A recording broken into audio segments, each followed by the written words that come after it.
अस्य श्री आदित्यहृदयस्तोत्रमहामन्त्रस्य अगस्त्यो भगवान् ऋषिः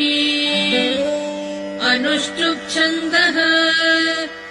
श्रेयादियात्मा सूर्यनारायणो देवता निरस्ताशेषविघ्नतया ब्रह्मविद्यादिसिद्ध्यर्थे सर्वत्र जयसिद्ध्यर्थे जपे विनियोगः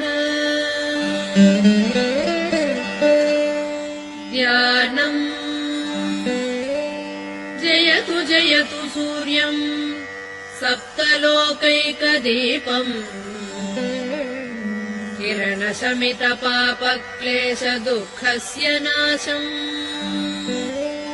अरुणकिरण